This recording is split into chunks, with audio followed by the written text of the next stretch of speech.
En entrevista con Radio ADN, el designado ministro de Educación, ahora sí Nicolás Eyzaguirre, anunció que integrará como asesores a dos importantes ex líderes estudiantiles.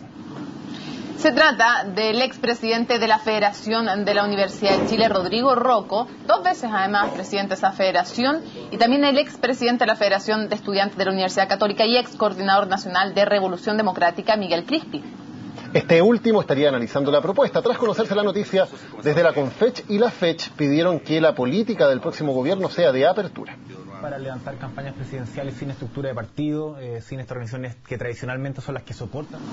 Vamos a conversar de este y otros temas, para eso estamos con el diputado electo y líder de Revolución, o uno de los líderes de Revolución Democrática. Le apuesto que me va a corregir eso, Giorgio Jackson. Giorgio, bienvenido. ¿Cómo están, Mónica, Daniel? ¿Cómo les va? A ver, lo primero, ¿compromete a Revolución Democrática en sus planteamientos? Lo primero, ¿aceptó ya formalmente Crispi o no? Por lo que tengo entendido, sí. Hoy día está ya, formalmente se le ha pedido asesorar en ciertos temas a tanto al ministro como a la subsecretaria, en este como suerte de gabinete de asesores que están armando. Y dicho esto, ¿compromete a Revolución Democrática y a sus posturas el hecho de que quien fuera su coordinador esté en el gobierno como asesor?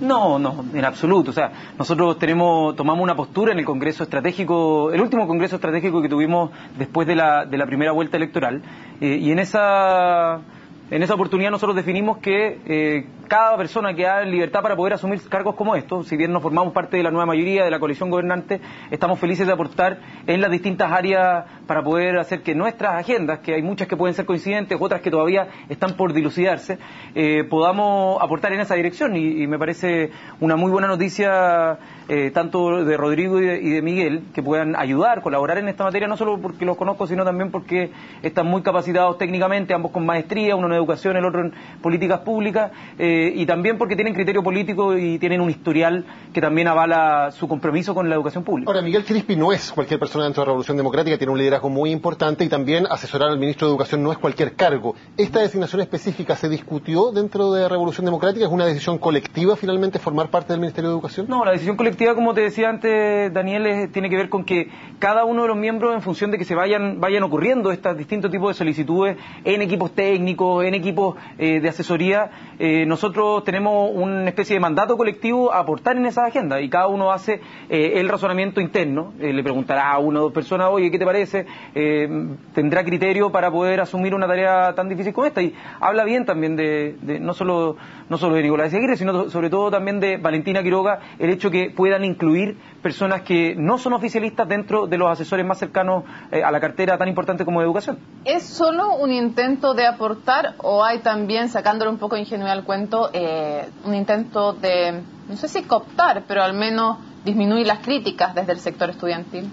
No, yo creo que las críticas uno va a poder verlas en medida que vayan ocurriendo hechos. Si es que el gobierno no ofrece respuestas con respecto al movimiento estudiantil, créanme que no solo el movimiento estudiantil va a ofrecer críticas, sino también desde el Parlamento probablemente seamos... los resultados, sino cuál es la intención del ministro de hacerlo. No tengo idea, yo no podría ver acá, vemos cara, no corazones, es una canción muy conocida, así que yo la verdad es que no puedo hoy día ver las intenciones. Lo que sí puedo ver es que hay un programa de gobierno que tiene espacio para poder incluir tendencias en las cuales nosotros estamos a favor, que está el titular de educación gratuita, hay que ver cómo se concreta, nosotros queremos aportar en esa dirección, y me parece una muy buena noticia que Miguel pueda aportar desde su experiencia, desde su conocimiento técnico en contenido y también en el proceso, porque acá no solamente se trata de cuál es el resultado final de la política, sino de cómo se hace participar también a los distintos sectores, actores que están vinculados a la educación, y me parece que Miguel es una persona que puede asesorar bien en esa materia. Ustedes fueron muy críticos de la subsecretaria anterior, la que alcanzó a ser designada pero no a asumir. Ahora has destacado 2 veces el hecho de que también va a ser parte de la asesoría de Valentina Quiroga y que eso habla bien de ella. Este hecho, la entrada de Miguel Crispi al Ministerio de Educación para asesorar, entre otros, a la subsecretaria, ¿es también una especie de visto bueno de parte de Revolución Democrática al nombre de esa subsecretaria?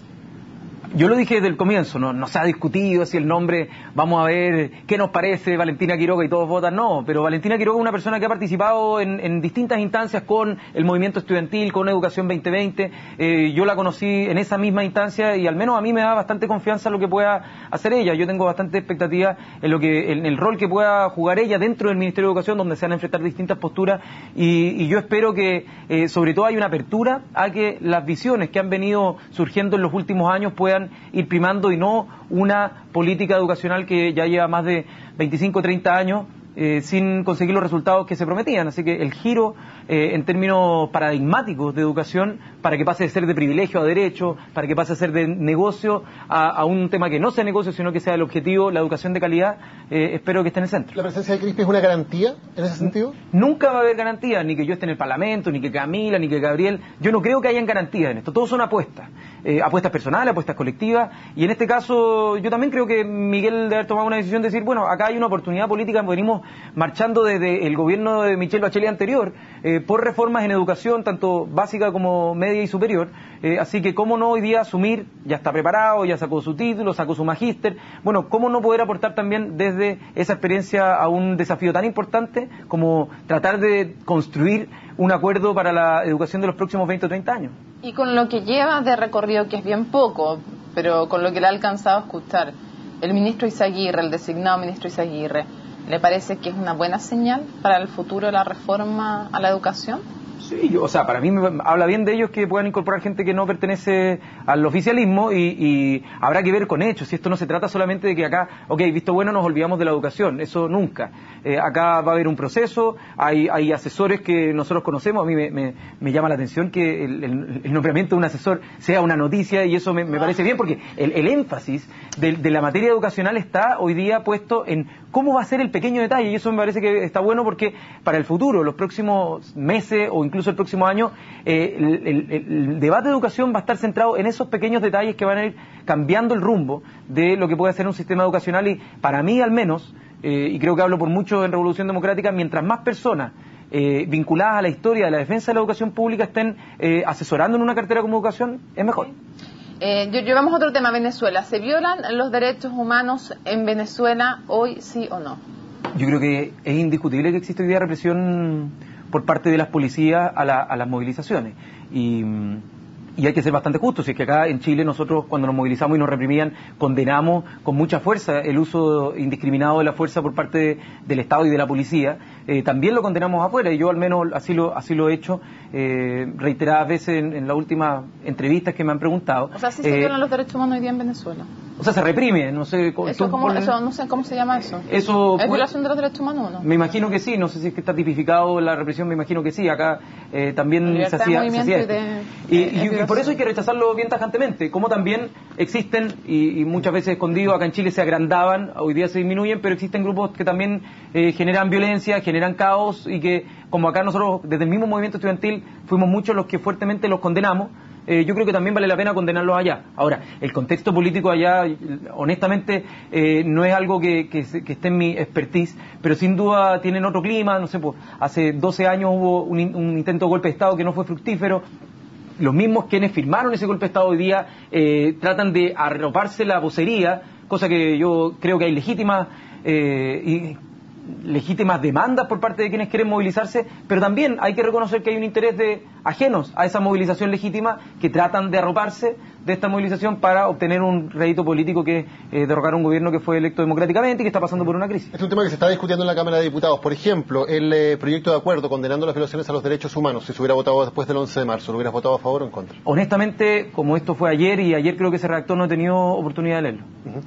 Y en ese tema, ¿crees que puede significar un conflicto que complique la efectividad de la nueva mayoría, lo que está pasando entre la democracia cristiana y el Partido Comunista, las diferencias internas por Venezuela?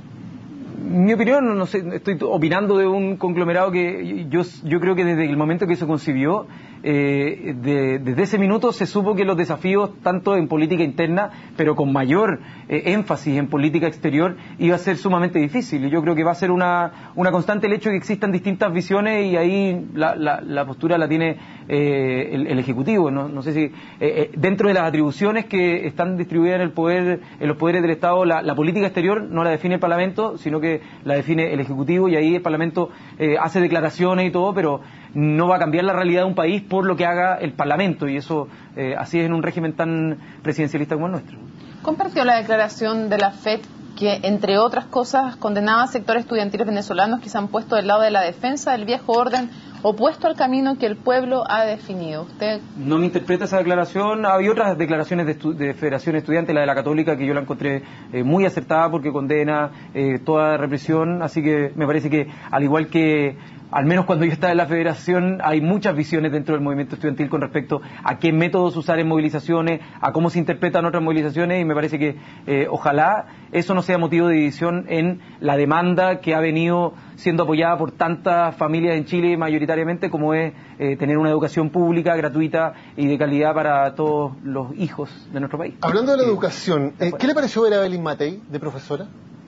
Me sorprendió gratamente. Creo que hace bien que personas se vinculen, pero creo que hay un tema importante que tiene que ver con cómo enfrentar un proceso de aprendizaje de jóvenes sin tener una preparación en términos pedagógicos. Es una preocupación que yo creo que cualquier persona puede sentir, y hay que preguntarle a la ministra si tomó algún curso a que sea intensivo para poder hacer clases, pero a mí me parece bien que pueda aportar desde su conocimiento en economía, en, no sé, matemáticas, no sé lo que habrá hecho, pero hacer clases no tiene... ¿No es como un aporte, como un compromiso real de ella con la educación? No tengo idea si es que será un compromiso real, pero al menos el que esté haciendo una clase no creo que le haga mal a la educación en ningún caso.